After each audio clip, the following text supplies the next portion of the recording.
la cuenta. Tirándole la ponchó. Soberbia actuación de René Arocha.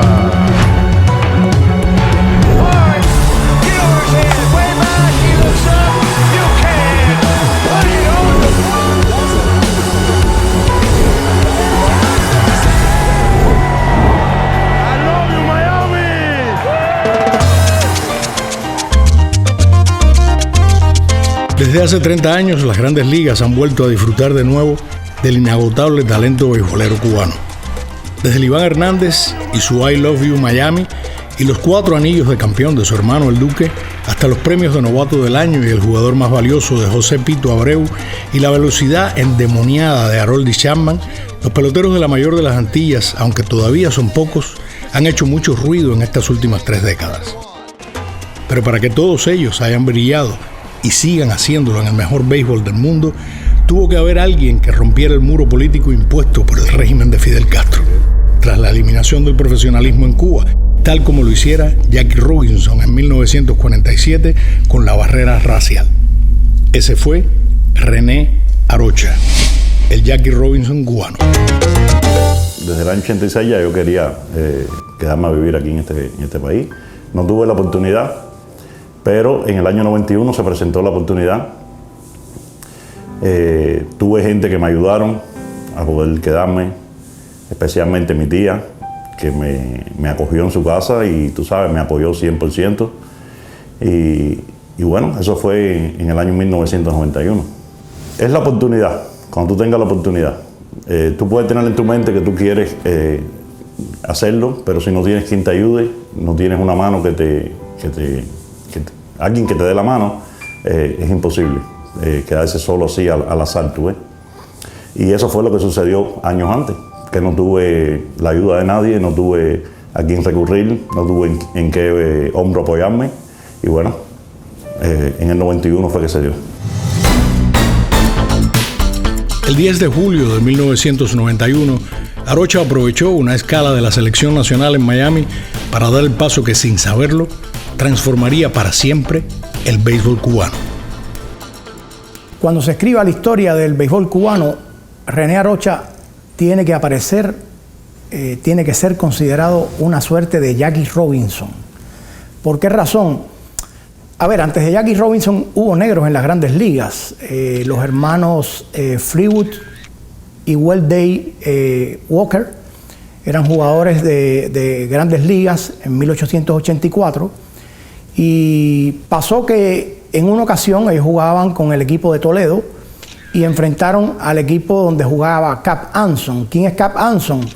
Cap Anson fue la primera estrella que tuvieron las grandes ligas, un hombre con más de 3.000 imparables, un gran innovador porque además fue el creador de los entrenamientos primaverales antes de la temporada, pero un hombre profundamente racista.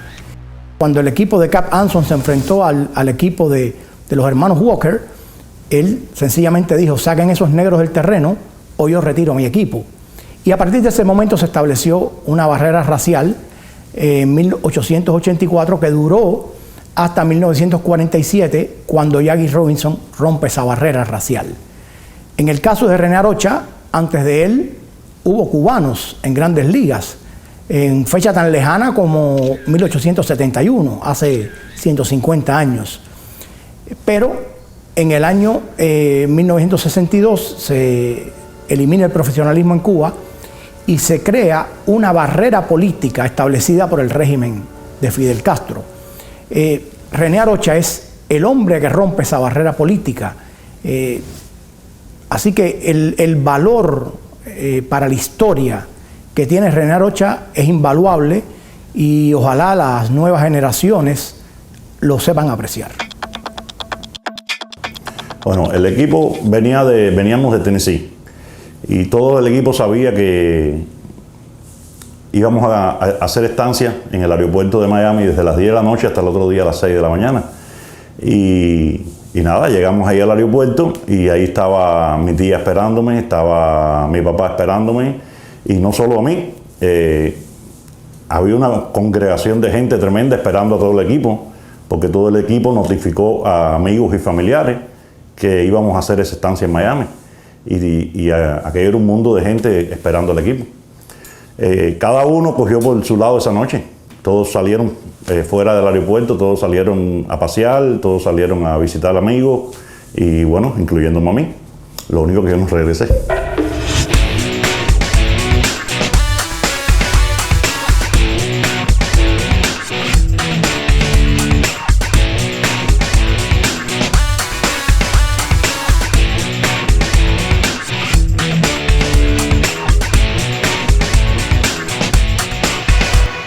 Entre los peloteros no se habla eso.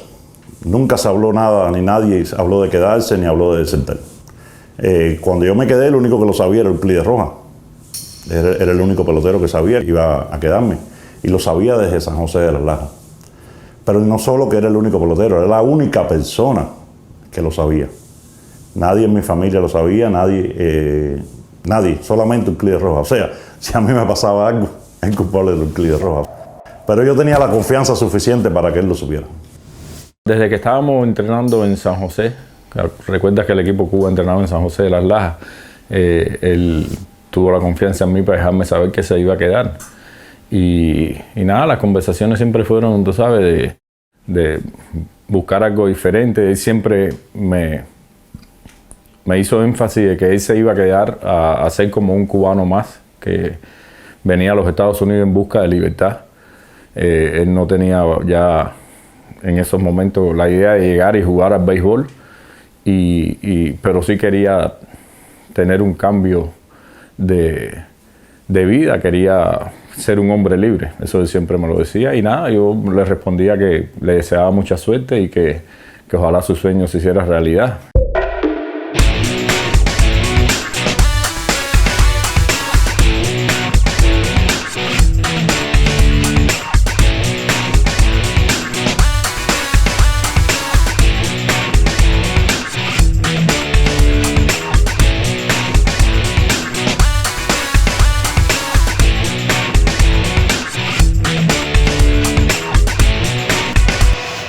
Y se cumplió inclusive más. Llegó a jugar pelota, llegó a jugar Grandes Ligas y todo lo que logró René se lo merece y mucho más.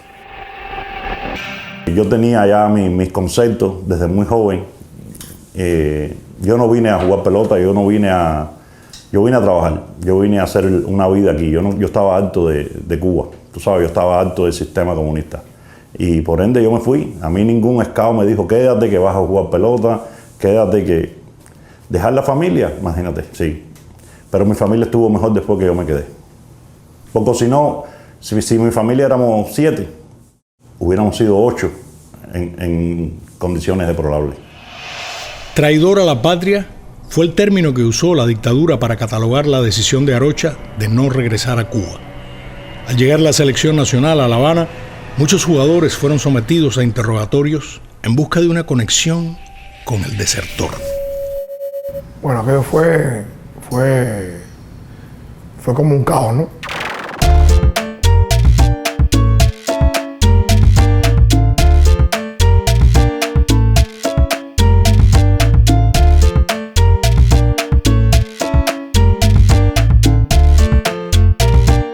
Enseguida muchos de nosotros fueron llamados a entrevistas personales de que si sabíamos algo, si qué pasó, no sé qué.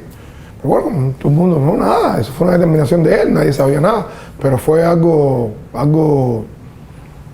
incómodo, muy incómodo. ¿Y quiénes llevaban a cabo esas entrevistas? ¿Dirigentes del INDER, seguridad del Estado? No, era seguridad del Estado, no eran dirigentes del INDER, seguridad del Estado. Llegamos a Cuba, de una vez, todo el mundo con una cara, y entramos.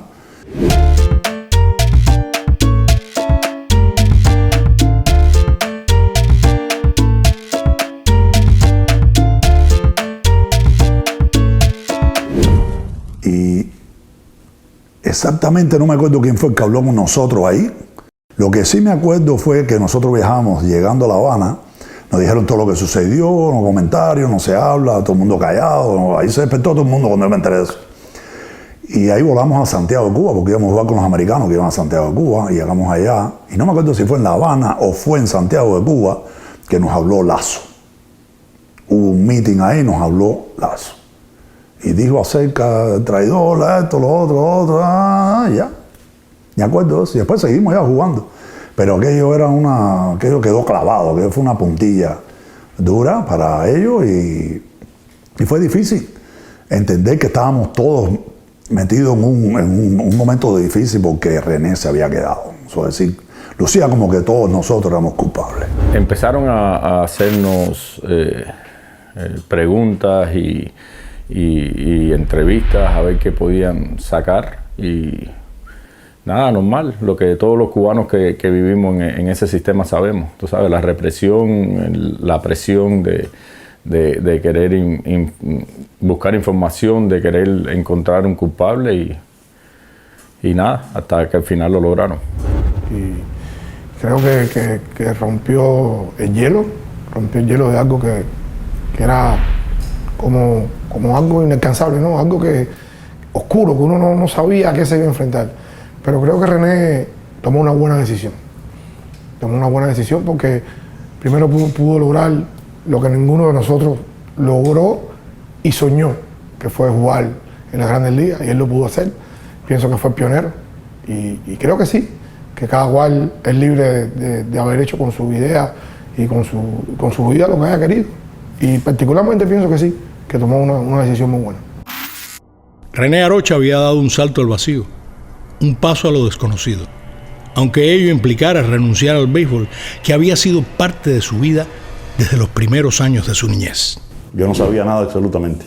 En aquellos momentos el béisbol americano no entraba a Cuba, excepto un nombre, por ejemplo José Canseco, que era el que estaba haciendo algo formidable en ese momento, y la gente hablaba de José Canseco, pero en realidad lo que era, ni la cara siquiera de José Canseco sabía uno cómo era. Pero el destino le tenía reservada una sorpresa, un premio a su acto de valor de dejarlo todo atrás en busca de libertad.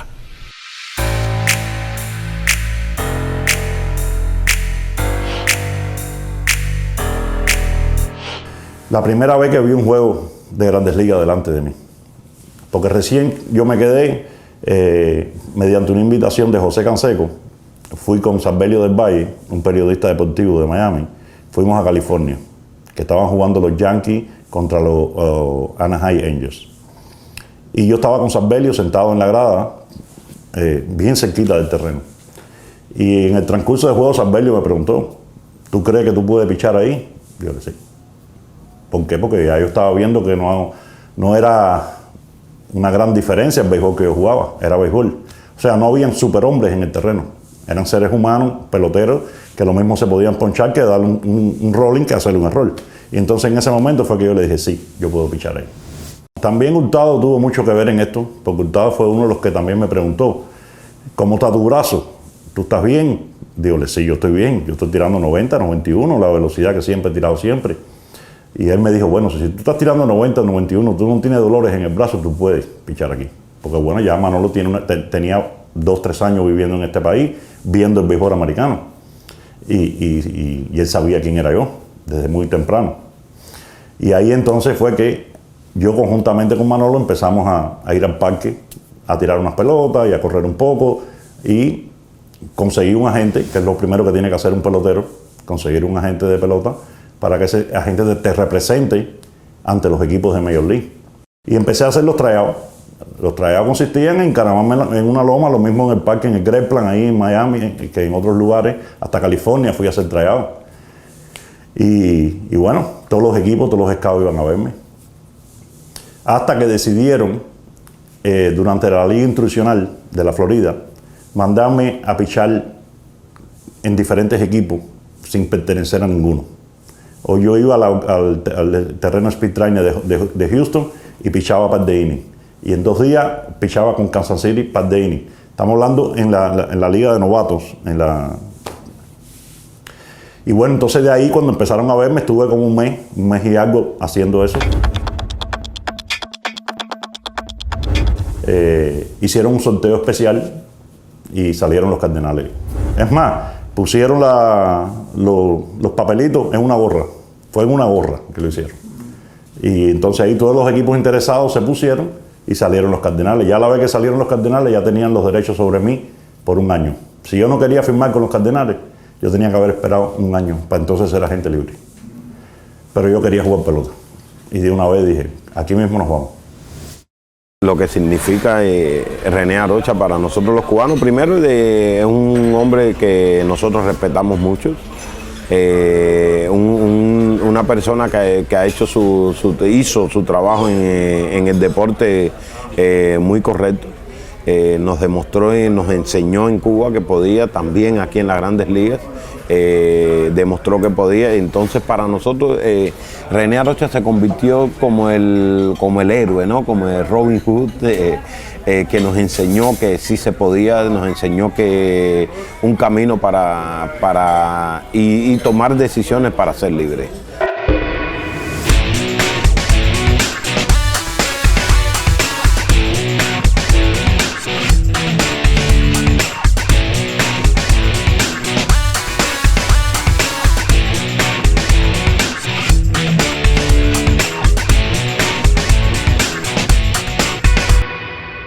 Indudablemente nos llamó la atención desde el principio, por supuesto, René Arocha, pero luego también siguió el camino de otros como Osvaldo Fernández, Iván Hernández, mi hermano, y creo que esto fue lo que nos llamó un poquitico más, nos abrió un poco más la mentalidad, pero el que realmente nos puso a pensar en jugar Grandes Ligas fue René Arocha. Del derecho Arocha. Pero ¿qué hechos a lo largo de la vida influyeron en la decisión de dejar Cuba en busca de una mejor vida? ¿Qué acontecimientos fueron moldeando la manera de pensar del joven lanzador? No tenga un corazón que se adapte al esfuerzo y al heroísmo de una revolución. No los queremos, no los necesitamos. En 1980, tras los sucesos de la Embajada del Perú en La Habana, 125.000 cubanos salieron hacia Estados Unidos por el puerto del Mariel. Quienes se iban eran sometidos al escarnio público con actos de repudio que muchas veces incluyeron violencia. Los que hasta ese momento eran amigos, de pronto se convirtieron en enemigos, empujados por el odio que incitaba el gobierno de Castro. Yo crecí en un pueblo donde mucha gente, muchos amigos míos, especialmente en el 80, se querían ir por el Mariel, y vi cómo le hicieron actos de repudio, y vi cómo lo deshonraron, y vi cómo los botaban del liceo, que no podían entrar más al liceo Regla, y vi cómo no lo dejaban pisar al estadio nuevamente. Vi cosas, tú sabes, que dije, no, esto no me gusta a mí, esta situación. Pero aparte, en general, no me crié en una casa donde había una foto de Fidel. No me crié en una casa donde había una foto de Che. Nunca, mi familia era una familia que vivía para vivir al día, como vive la familia cubana. Pero no una familia loca por hacer la guardia del comité, ni una familia por ser la jefa del comité, la cederista, por ser la de vigilancia. Eso en mi casa no existió. En mi casa cumplían porque había que cumplir. Hay que pagar el CDR, se pagaba. Hay que pagar la FMC, se pagaba. Pero no porque idolatraban la revolución. Ellos cumplían y no se metían en lío y vivían al nivel. Pero nunca hubo nada de que alguien en mi casa dijera, no, ¿por qué esta revolución? Esa palabra en mi casa yo nunca la escuché. En 1982, casi 2 decenas de peloteros de los equipos metropolitanos e industriales fueron suspendidos y encarcelados por una supuesta venta de juegos a apostadores ilegales. Era apenas la tercera temporada de la un juvenil Arocha, quien recibió otra señal de que las cosas no iban bien en ese sistema, que podía aplastar y condenar con crueldad a sus propios héroes deportivos. En el año 82 fue otra parte más de mi disgusto con el gobierno, de mi disgusto con la revolución. Porque así estuve yo también de que me jodieran mi carrera. Así. O sea, a la decisión de alguien que dijera, también. Entonces fue un momento difícil. Porque sucedieron muchas cosas, tú sabes, en lo personal sucedieron muchas cosas. Porque yo no puedo entender que un equipo metropolitano como el de nosotros, yo no estaba en Industriales, yo no sé qué pasaba en Industriales, el de nosotros, de Metropolitano, llegue hasta el último día en primer lugar. El último día de campeonato llegamos en primer lugar. Ningún equipo vendido juega para adelante. Eso no existe. ¿Y cómo puede ser que un equipo vendido llegue el último día de campeonato en el primer lugar? Porque para adelante ningún apostador, ni nadie que esté poniendo su dinero, te va a pagar a ti para que tú des jonrón, ni para que tú des 9-0, ni para que tú ganes juego de pelotas. Eso se hace al revés, para atrás. Entonces, ¿cómo es posible que un equipo pueda llegar el último día del campeonato en primer lugar y que la mayoría de las estrellas del equipo estén vendidas? Por eso te digo que no creo que eso haya pasado. Y en lo personal te digo que estuve así, de que me jodieran mi carrera, porque yo tenía 18 años y a mí me fueron a buscar en casa de la madre de mi hija mayor, donde yo estaba. Me fueron a buscar en un lado, estás detenido, y me llevaron para el DTI y me cayeron a preguntas y me hicieron 1400 preguntas, preguntas tontas, preguntas estúpidas. ¿Por qué Chávez no te quitó aquel día? ¿Y por qué aquel día fulano no lo mandaron a tocar? ¿Qué sé yo? O sea, preguntas que tú dices. Ahora, entre otras preguntas, me dijeron, si tú no trabajas, ¿por qué tú vas a tal bodega a cada rato a buscar una botella de ron? Dije, porque mi suegro me dice, hazme el favor y búscame una botella de ron. Porque yo con 18 años no trabajaba, supuestamente era estudiante. O sea, desde que yo empecé en la pelota yo no ganaba un centavo porque era estudiante. El suegro, o sea, el padre de la madre de mi hija mayor, era el bartender del Gato Tuerto. Cuando un lunes, un viernes, que nosotros no teníamos pelota, que estábamos libres, él nos decía a mí, a su hija, vayan para allá. Y íbamos allí, nos sentábamos en una mesita. Él nos cubría. Él nos compraba a lo mejor una cerveza, algo de comer. Él nos invitaba, el padre de la madre de mi hija nos invitaba. Eso me lo preguntaron en el interrogatorio a mí también. ¿Por qué si tú no ganas dinero tú puedes ir al Gato Tuerto? Por esto y esto y esto y esto. O sea, que me estaban vigilando, pero no pudieron probarme nada, no pudieron cogerme nada, porque... Pero encima de eso, cuando ya supuestamente ya anuncian todo aquello en la televisión, Oscar Fernández Mel y Andrés Papoliaño me citan para Poder Popular allá arriba, a darme otra charla más. Esta revolución es benévola, esta vez te vamos a perdonar, pero sabes que estuviste así, porque todos sabíamos que tú estabas. Le dije, ustedes están equivocados, completamente. O sea, después que había pasado todo, me seguían machacando a un muchacho de 18 años.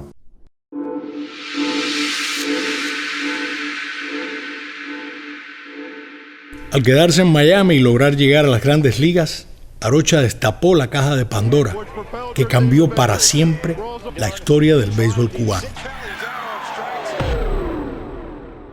Yo nunca tuve idea de que después que yo me quedara, viniera toda esa avalancha de peloteros a hacer lo mismo detrás de mí. Te juro que yo nunca pensé eso. Lo empecé a ver poco a poco, porque fue gradualmente. Coño, mira, se quedó fulano. Coño, se quedó Pengano. Pero la verdad que nunca pensé que iba a ser tanto.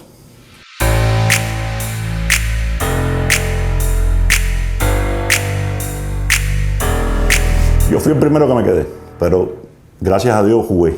Si yo no hubiera jugado, se hubiera quedado otro en algún momento que hubiera jugado. Entonces la avalancha hubiera venido detrás de ese.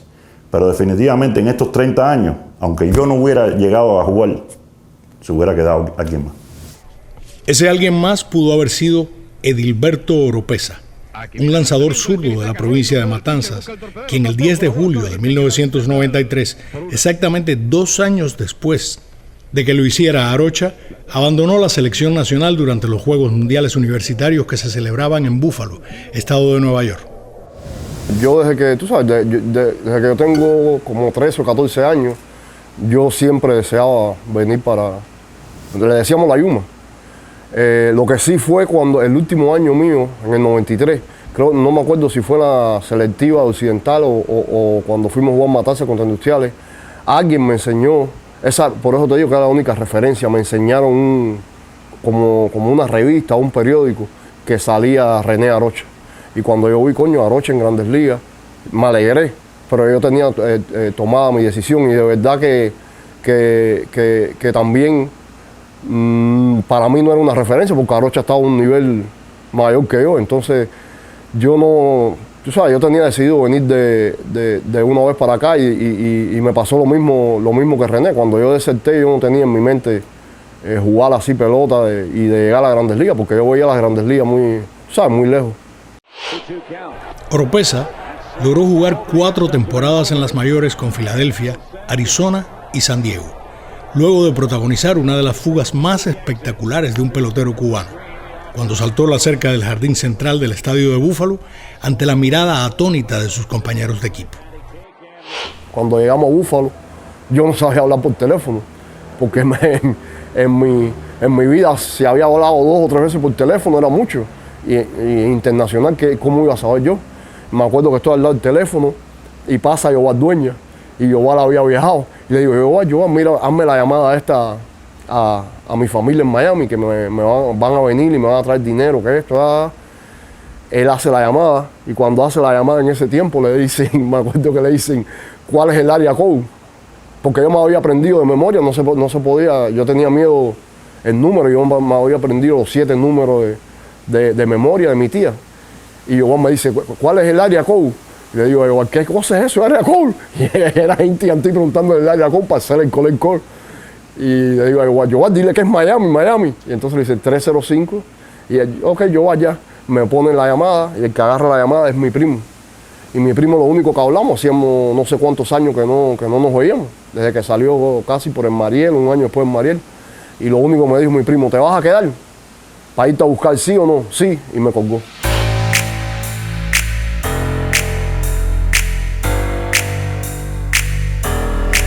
A mí cuando me dijeron que Euclides estaba en la base, tú sabes, brinqué de alegría. Y dije, bueno, por lo menos está bien, salió en la balsa, porque no todos los balseros llegaron. Y dije, bueno, por lo menos está bien. Esa fue la primera alegría. La otra es, bueno, a ver cuándo puede salir de la base de Guantánamo. En el verano de 1994, decenas de miles de cubanos en busca de libertad se lanzaron al mar en cualquier cosa que flotara con tal de alcanzar las costas de la Florida. Los balseros eran rescatados por los guardacostas norteamericanos y trasladados a territorio estadounidense, hasta que en agosto el presidente Bill Clinton ordenó enviar a los cubanos a la base naval de Guantánamo. Euclides Rojas fue uno de esos 35,000 cubanos que arriesgaron su vida por ser libres. Se organizó aquí en Miami una comitiva para llevar, más que todo, llevar alegría, ¿no? Y compartir con ellos allí. Y se llevaron implementos deportivos para que ellos tuvieran entretenimiento para ir, para jugar pelota. Hubieron varios grupos que fueron, no un solo grupo. Yo fui en uno de los grupos, porque hubieron varios grupos, lo mismo de musicales que deportivos, que fuimos ahí a la base. Apenas siendo niño mi padre me vistió de marinero. Yo fui a Guantánamo con Rubén Sierra, Tani Pérez, Cuqui Rojas, o sea, una delegación más bien deportiva. Y fui a Panamá cuando fue Celia Cruz.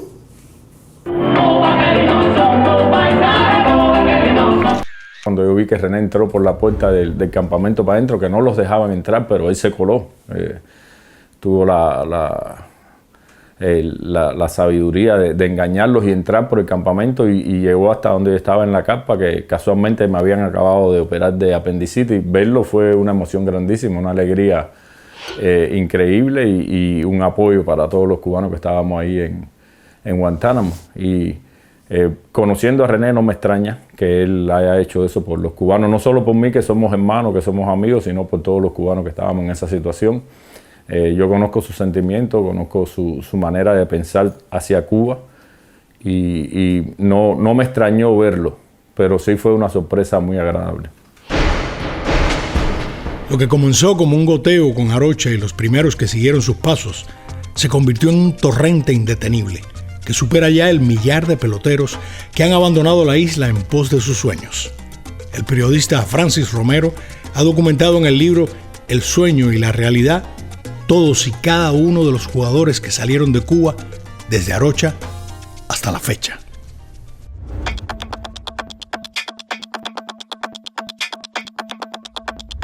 El año 91, con la salida de Arocha, con este inicio, fue una nueva época dentro de toda esta historia, porque propició nuevos abandonos después de ese año 91. Ya a partir del año 90, entre el año 91 y el año 2000, salieron más de 100 peloteros del país, lo mismo jóvenes que estaban ya, otros que estaban insertados en series nacionales como Arocha.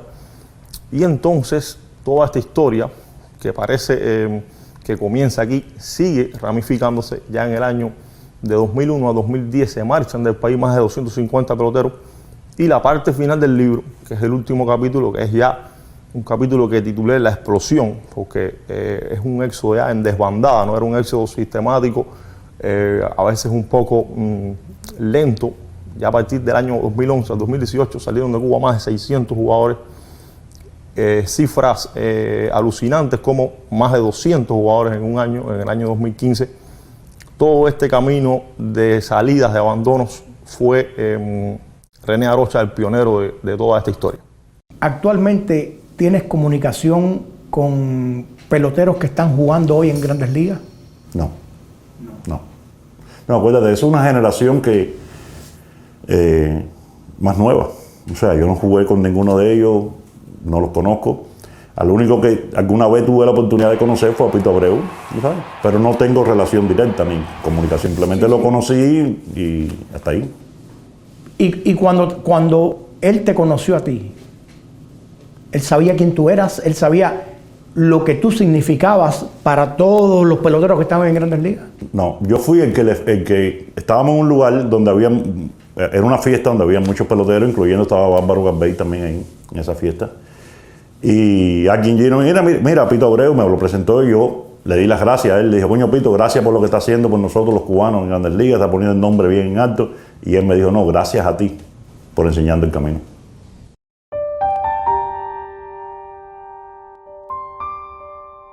Después de 30 años, no tuviste los salarios millonarios que tienen ahora, pero has hecho tu vida aquí. ¿Algún sueño que tú tengas? Que Cuba sea libre. Ese es mi sueño.